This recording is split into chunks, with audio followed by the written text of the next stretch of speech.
Hello, everybody. Good afternoon. Greetings from New York City, and welcome to Alibaba.com Transformer Talks. My name is Erica Chen, calling you from our New York City office. A happy belated Mother's Day to all who celebrate, and also happy Small Business Week. This week is U.S. Small Business Week, and also it's Mental Health Awareness Month. So best wishes to all of you out there. And I'm excited to kick off this conversation today with two amazing mom entrepreneurs and transformers, Jamie Frank from Cloth Cuties and Ariel Young from Copper and Brass Paper Goods.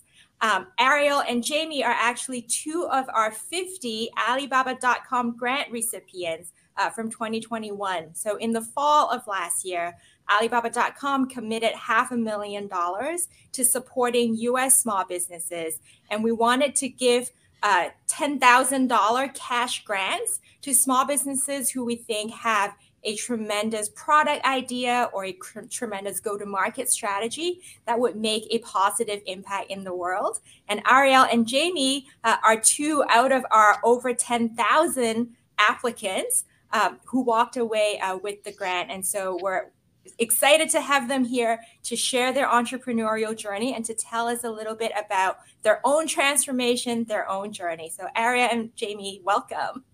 Thank you so much for having us. Thank you. So maybe we'll start with Ariel. Please tell us a little bit more about Copper and Brass Paper Goods, what the business does, who your customers are, etc. Hi, everyone. My name is Ariel Young. I'm a little bit older than the mermaid, actually a lot older. So my name is Ariel. It's not Ariel like the mermaid. I'm the CEO and founder of Copper and Brass Paper Goods. Copper and Brass is an Afrocentric stationery company and also an e-commerce gift boutique.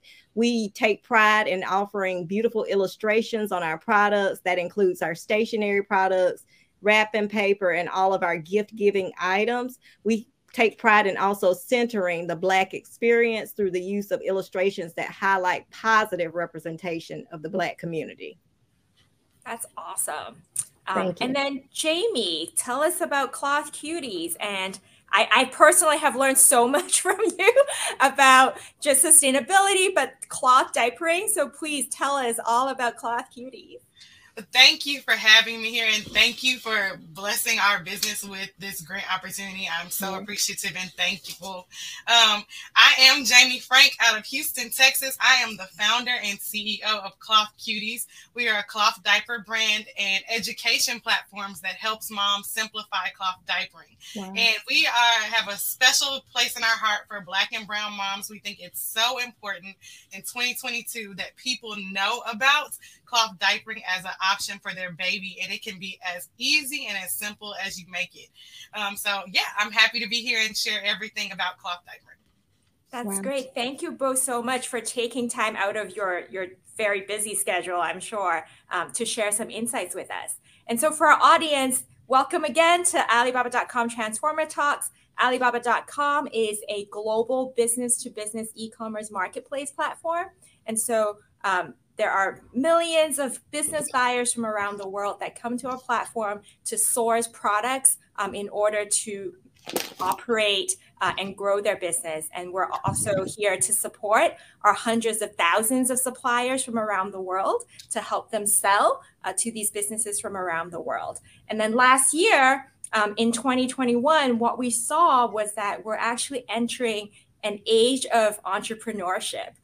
In the year 2020, and actually sort of encouraged or sparked by the pandemic, we actually saw a surge in new business formation. And so in the year 2020 alone, right, we saw an additional 600,000 new businesses that came online compared to the year prior in 2019. And so with this surge in entrepreneurship, we're trying to see how Alibaba.com as an ally to small businesses from around the world can really support the small business community. And Ariel and Jamie are two examples of mom entrepreneurs, of women entrepreneurs, entrepreneurs who are from the of color, and how you're making actual tangible impact in your local, but then also the national and global economies.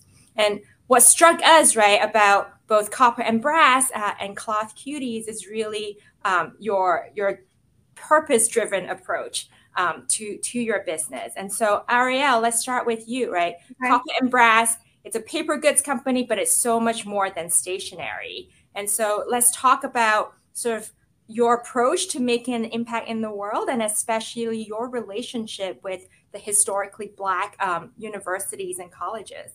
All right. So Copper and Brass, not only, as you mentioned, is a stationery company, but we're so much more than stationery. Our overall mission is one of inclusion and also empowering Black people, and also affirming who we are. Like I said, a lot of times people talk about representation is important, but that representation isn't always positive, and it's not always an accurate reflection of who we are. And so my thought was, who better to create paper goods and stationery products for people that look like me than someone like myself, you know, for us, by us. And so that's where we're standing in the gap, and we're creating those products so that when you go into stores, or if you're online and you want to purchase something that speaks to who you are and your cultural identity, we have those products that look like you and affirms, you know, your space and in this world and who you are. And, you know, you want to be seen and you want to be heard. And that's what our products do for our customers. Our relationship to historically Black colleges and universities, we have currently over 50 licenses for use of HBCU logos and things of that nature. I believe we're the only stationery company in the world that has that focuses on HBCUs. And so we have different products for the big name HBCUs and as well as the smaller HBCUs. HBCUs are so unique in that they were created because there was not a space created for Black people to get the higher degrees and education in the past. And so we still find as though HBCUs are still relevant in this world. And so our products definitely pick up on the culture of different HBCUs. So every culture on every HBCU, whether it's Howard, Spelman, Fort Valley State, Albany State, they're all different. And our products highlight that specific culture for that specific college. And so, yes, we do find a lot of value in the different diversity amongst these different college students on the campuses of the HBCUs. That's great. Maybe can you tell us a little bit more about like what specific products are most popular or that you're most proud of, and how did you come up with those ideas? I'm proud of all of our products, but I think the ones that I'm most proud of is we have a goal getter notebook, and it's a picture of a little girl with her bun up, you know, like getting work done. She's on her iPad. And I think most women, whether you're Black, white, or whatever, we all have to get things done, especially as a mom. And so you put your hair up and you get to work and you focus and you're a goal getter. And that's what that notebook says. I'm also very proud of being able to have all of the licenses for the various HBCUs, because that took a lot of work, energy, a lot of time. And so I'm very proud of, like I said, of all the products, but I definitely think goal getter is my favorite, probably. Like I said, I'm kind of partial to them all. And also the HBCU licenses. That's great. Thank you for sharing. Jamie, so tell us about your mission, right, to help more brown and Black mothers do cloth diapering. And why do you think it's an important issue? What kind of impact are you seeking to have? Yes, so cloth diapering is an interesting product, right? Because everyone is having babies all the time, and diapering is so expensive. Formula now is so expensive. I was in a CVS recently and noticed that formula was locked up behind the counter. Now, while I can get formula, there are a whole lot of moms who can't. And so when I think about cloth diapering, breastfeeding, all of these things that could be more self-sustainable if we just learned how to do them ourselves. Cloth diapering is one of those things that I think a lot more Black and brown moms would use it if they knew that it was an option. So Cloth Cuties exists to share, and to Ariel's point, a representation of someone who is Black who uses cloth diaper. I actually recently learned that I was a third generation cloth diapered baby. My mom was one of 12, born in Houston, Texas, and the way she always knew that she was getting a new sibling was that her mom would send her to the washateria to wash the diapers and to get them prepared. And so my mom told me when I was getting ready to have a baby, you know what, Jamie, if you would just consider it, I'll get you a cloth diaper service. But there wasn't one in my area. So I ended up purchasing my diapers, washing them myself, learning to really love them, but also saving myself a whole lot of time. I never ran out of diapers. I never had to go to a doctor's appointment for a diaper rash with my son. That saved me taking off work. It saved me money trying to buy Desitin and all these other kind of things that you need. So cloth diapering is a method of diapering that more moms, if they just gave it a try, could find themselves learning to love and really kind of feeling more independent, self-sufficient, without trying to, break the bank on diapers that are constantly increasing in price, especially when we find ourselves in the pandemic, when trending toward post-pandemic.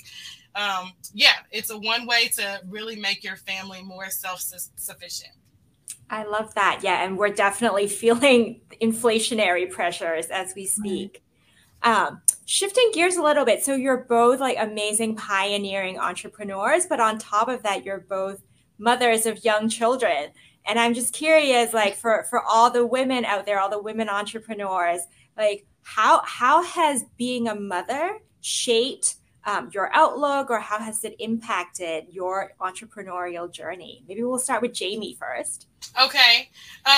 Well, being a mom is the root of my business, right? I would not have even come to cloth diapering and given this business a shot without the influence of my cloth cuties. Right.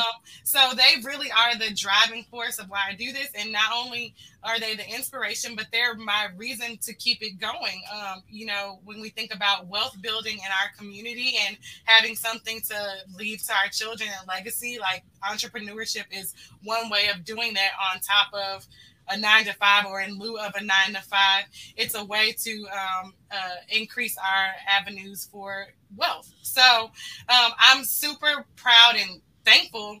It was in the middle of the pandemic that I even came back to this idea of what did I enjoy? And it was me thinking back about my time when my babies were little and cuddling and diapering them and how cute their butts looked in cloth diapers.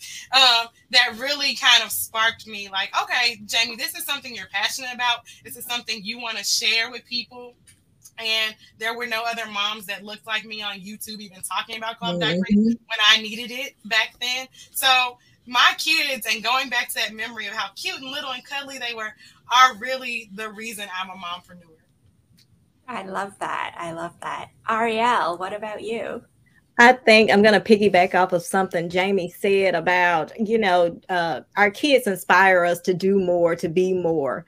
My son is 8 years old, and I was working in a full-time career. I'm a school psychologist by trade, and I found that I was doing so much work as a school psychologist and bringing some of that home with me. So I wasn't able to center my son and to really be present in the moment with him and also my husband.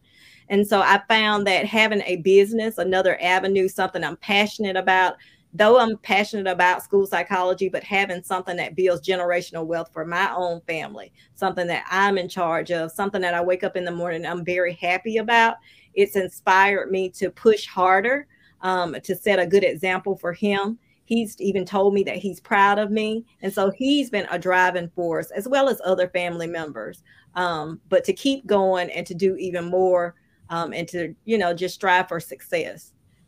That's amazing. And just as a fellow mother, I feel like there's nothing as transformative really as sort of the journey to becoming a parent. And kudos to both of you, right? For turning that transformation into the energy to not just transform your own business and family outlook, but to transform your community and also the world. Speaking of, what do you see as being sort of the ultimate achievement that you're seeking? What does success look like for Cloth Cuties or for Copper and Brass paper goods? Jamie, do you want to go first? Sure. So right now, Cloth Cuties is really focused and centered on being an education platform. But what success looks like in the years to come is that we want to launch our own cloth diaper line. And in doing that, we are getting ready and getting geared up for a crowdfunding campaign and making that really successful in our community, and people who want to learn about cloth diapering really rallying behind us to bring our products to market. Excuse me. And with that, the big picture goal for Cloth Cuties, the thing that's like the big audacious hairy goal in the back of my head, is two parts. One, not only do we want to be a cloth diaper product retailer, but also we want to make it super easy for those moms who say, like, look, cloth diapering sounds like a great idea, but girl, I can't do the mess. Like, poop is not my thing. Don't sign me up. But I will sign up if you can wash, deliver the diapers clean to me, make it super simple and easy. I want Cloth Cuties to be the first nationwide cloth diaper service in the U.S. That would make my heart so proud, and that's what we're working toward. I love it. So it's an education campaign, it's a product, and it's also a service. Amen. Ariel, what about copper and brass paper goods? Jamie, I just want to, I think that is great what you were just talking about. I wish that service had been around when I had my baby, because I was someone who used it, went to the doctor a lot about diaper rash and things like that. So kudos to you for even having this idea and putting it out there for people of color, because I don't think we've been introduced to that. Now, some goals for copper and brass in the future are, I would love to launch a planner that's on our agenda for this year, a lifestyle planner. And we actually used the funds from the Alibaba.com grant that we received, the $10,000 to spearhead that. So we immediately got to designing that planner. We have everything designed out right now. So we're in the process of ordering those planners for launch this fall. So it would be a 2023 planner. But the ultimate goal is to one day hit Oprah's favorite things list. That is the ultimate goal. That is a great goal. Right. I love that. Speaking of planners, so as entrepreneurs, as moms, like how do you juggle all the sort of different requirements and all the different demands on your time and your mental energy? Since it's Mental Health Awareness Month, like any tips or tricks that you care to share with other moms and entrepreneurs out there? Let's start with you, Ariel. Well, I don't really think there's ever a balance really between work and your family and your kids. I think you just have to prioritize. Sometimes my son needs more of my attention, and sometimes he doesn't need as much of my attention. So I have to prioritize around the needs of my son, my family, and the business. A lot of it has to do with self-care. When I feel as though I need a moment, I do take a step back. I think a lot of times we're in this world right now where everybody's like hustle, hustle, hustle, and you can't hustle 24/7. We all need to rest. We need to take a step back. And sometimes it's, disconnecting from the phone, disconnecting from the internet, disconnecting from social media. I've just had like a week where I'm moving from one warehouse to another. So I took some time away. I wasn't able to post as much, but it gave me a moment to step back, even though I'm still doing the work behind the scenes. So it's definitely, there is no balance, but I do prioritize. That's great. Jamie, what about you? Wow. Ariel, you and I are so unlike. I'm so happy we're doing this together. Thank you, Erica. But some of the things you just said, I had to write a couple notes down, because juggling is hard. And when at my 9 to 5, I was on a call one time and someone said, you're always juggling these balls, but you have to know which balls are glass and which ones are rubber.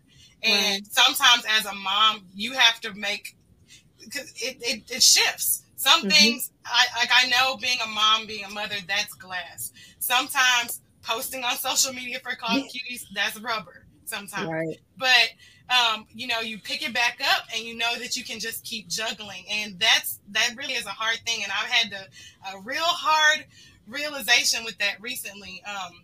Because as a mompreneur that does this part-time, like have a whole lot on my plate during the day. I'm running kids to different activities. I have 2 kids. I don't know if I said that, 3-year-old and a 5-year-old. But my daughter's in dance. My son's in jiu-jitsu. They both go to swimming on Wednesdays. It's a lot going. And for a while, I wasn't sleeping because I was grinding, doing clock cuties at night, getting up, going to work in the morning, doing things, shuttling the kids around. And not having enough sleep really wreaked havoc on my system, my mood, my energy, like everything. And so doing that, taking that self-care, you have to do that. And so, and back to Ariel, I'm gonna have to get one of these 2023 planners because I'm a writer. I write things down, and Right. I like to check off to-do lists. My Outlook is full of things that I check off, and that's how I function. But yeah, as a mom, it's hard out here in these streets, and I don't necessarily know that I'm doing a good job at balancing and juggling all the time, but I am always trying to figure out what can I pick up and will still be okay a few days from now. Is there anything you do, like a ritual or an activity that like allows yourself to sort of unwind or like take a breath and recenter? My husband will tell you that I take extremely long showers. Like, there's no shame. I take like a 45-minute shower almost every night. And most of the time I'm just sitting there scrolling mindlessly or just letting the water run and relaxing. So that's my thing. Yeah. And very often that's like the best sort of reflection and thinking time as well. I get so many good ideas in the shower. Absolutely. And then I know like the entrepreneurial journey is super exciting, but it's also, right, often met with challenges and setbacks. I'm curious for you, like, how do you overcome those setbacks? Or are there examples that you can share with the audience who might be struggling in their own journey? Like, what are some tips you might have to help overcome setbacks? You talking? Jamie, you want to go first? Okay. Setbacks are hard. But I mean, such is life, right? And I apply kind of the same principles that I do in my real life to my business. And I'm a faith-based person, so I, put a lot of my faith and trust that God's going to align things when they're supposed to be, and try to, in some ways, let a lot of things go.